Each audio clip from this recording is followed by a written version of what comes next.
Olivier Muru, vous êtes le gérant de la fiduciaire Cabexco, implantée à Arlon. Il y a différents endroits au Grand-Duché de Luxembourg. Les frontaliers doivent faire leur déclaration fiscale avant le 31 mars 2022. Il faut être très, très attentif à la classe d'impôt dans laquelle on est inscrit, et ça depuis 2018. Et pourtant, Olivier Muru, beaucoup de gens ne se sont pas mis en ordre depuis. Avec quelles répercussions? Effectivement, toute une série de personnes n'est pas probablement dans la bonne classe d'impôt. Au Luxembourg, il y a deux classes d'impôt principales.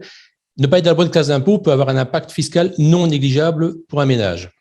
Par exemple, vous avez des exemples concrets dans votre clientèle, sans citer de nom, bien sûr, de gens qui ne sont pas en ordre depuis plusieurs années, et puis à un moment donné, ils arrivent et se disent « waouh ».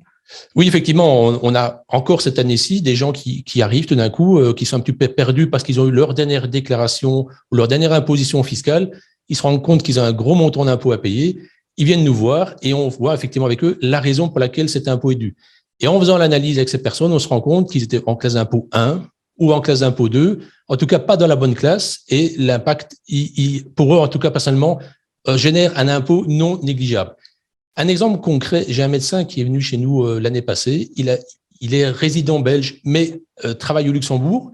Sa compagne, elle, est en Belgique. Il a un revenu luxembourgeois très important, elle a un revenu belge relativement faible. Il était en classe d'impôt 1. Il a payé un impôt très important, alors qu'il suffisait de passer en classe d'impôt 2 pour avoir un impôt effectivement beaucoup plus abordable.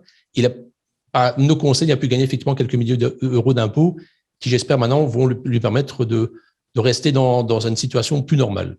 Donc, il y a aussi des gens qui sont arrivés chez vous et qui se sont rendus compte que depuis 2018, c'était jusqu'à 8 000 euros par an d'impôts trop payés. Malheureusement, oui. On a eu des cas, effectivement, où certaines personnes débarquent chez nous après quelques années en disant « mais voilà ce que je paye comme impôt ».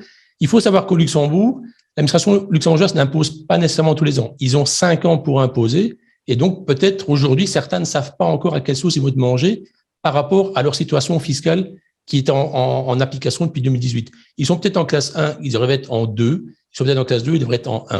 Et ils vont se rendre compte au moment où l'imposition va leur tomber sur la tête. Mais alors, c'est un problème qui concerne finalement que les hauts salaires. Les autres, c'est pas trop grave. Malheureusement, non. Parce que quelqu'un qui a un salaire relativement faible peut aussi être impacté. Quelqu'un qui a un salaire faible, 300 euros, c'est peut-être beaucoup d'argent pour lui. C'est 50 euros par mois, peut-être qui lui permettront de payer son chauffage ou son électricité. Donc, pour lui également, c'est intéressant de savoir s'il est dans la bonne classe d'impôt et s'il ne peut pas avoir un gain fiscal qui peut lui être avantageux. Beaucoup de gens ont perdu beaucoup d'argent n'étant pas dans la bonne classe d'impôt, mais faire appel à une fiduciaire, ça coûte cher quand même, non? Pas nécessairement. Je dirais qu'il faut le voir d'une autre manière. La fiduciaire a pour objectif de donner des conseils. Elle va effectivement vous apporter un conseil, elle va optimiser votre situation fiscale, elle va peut-être coûter 100, 200, 300 ou peut-être plus d'euros pour un conseil annuel, mais peut-être vous faire gagner plusieurs milliers d'euros d'impôts ou peut-être quelques centaines d'euros. Mais en tout cas, cet argent-là va être investi et vous allez effectivement avoir un conseil qui va vous permettre en tout cas d'être dans la situation fiscale la plus avantageuse pour vous et avoir tous les conseils en termes de déductibilité fiscale pour les années futures. Alors, malgré ça, il y a quand même beaucoup de gens qui veulent remplir cette déclaration d'impôt de manière isolée, le faire de leur côté. Alors, qu'est-ce qu'il ne faut surtout pas oublier quand on la remplit? Alors, il y a toute une série de choses. Déjà, il faut savoir que vous êtes résident belge, par exemple.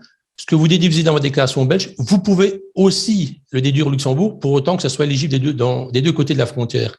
Vous avez des intérêts sur le crédit hypothécaire, vous les déduisez dans votre déclaration fiscale belge.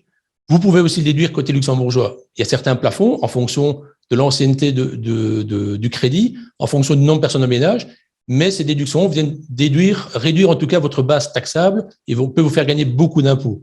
Il existe toute une série d'autres déductions possibles, les libéralités ou les dons. Les dons que vous faites à des ASBL, par exemple, vous les déduisez en Belgique selon certains critères belges, mais vous pouvez aussi déduire au côté luxembourgeois. Donc, encore une fois, vous allez avoir un gain fiscal tant côté belge que côté luxembourgeois. Et alors, on pense à toutes ces personnes qui sont divorcées, qui sont en train de divorcer, dont c'est déjà fait. Il y a aussi toute une série de choses à laquelle il faut penser. Oui, alors au Luxembourg, on l'oublie souvent, il y a ce qu'on appelle les charges extraordinaires. Les clients, souvent, ne savent pas s'ils divorcent, sur des frais d'avocat, des frais parfois relativement élevés en termes d'avocat. Ils peuvent les déduire dans les charges extraordinaires, selon certains critères effectivement d'éligibilité, mais effectivement ces frais-là permettent effectivement de réduire en tout cas la charge taxable pour la personne qui est dans cette cas de figure. Ou quand on a eu des frais aussi d'hospitalisation, des frais médicaux relativement élevés, ça aussi, ça rentre en ligne de compte? Oui, dans les charges extraordinaires, vous avez toute une série de choses. une personne qui a des frais médicaux importants, qui ne sont pas remboursés par la caisse de maladie parce qu'il n'est pas éligible, s'il dépasse encore une fois certains plafonds, il peut effectivement déduire ses frais dans sa déclaration fiscale, tout comme il peut le faire pour des parents nécessiteux à qui il subvient à leurs besoins. Est-ce que vous pensez encore à d'autres choses auxquelles il faut penser lorsqu'on remplit notre déclaration fiscale? Alors, il y a une petite astuce. Demain, vous êtes peut-être un investisseur du futur. Vous voulez investir dans un bien immobilier. Pensez à investir peut-être dans du bien neuf parce que vous allez pouvoir, pendant les 5 premières années de l'investissement, percevoir un amortissement beaucoup plus important que les 2% qui sont habituellement applicables sur un bien immobilier. Les 4% que vous allez pouvoir déduire de votre déclaration fiscale, faut peut-être vous ramener un revenu fiscal zéro ou négatif au Luxembourg et vous allez pouvoir effectivement avoir un revenu qui, en quelque sorte, ne sera pas taxable côté luxembourgeois. Ça, c'est une petite astuce. Ça peut être le cas aussi pour des biens plus anciens sur lesquels vous allez faire beaucoup de travaux d'investissement. Vous allez effectivement pouvoir optimiser votre investissement, fiscalement parlant, côté luxembourgeois en tout cas.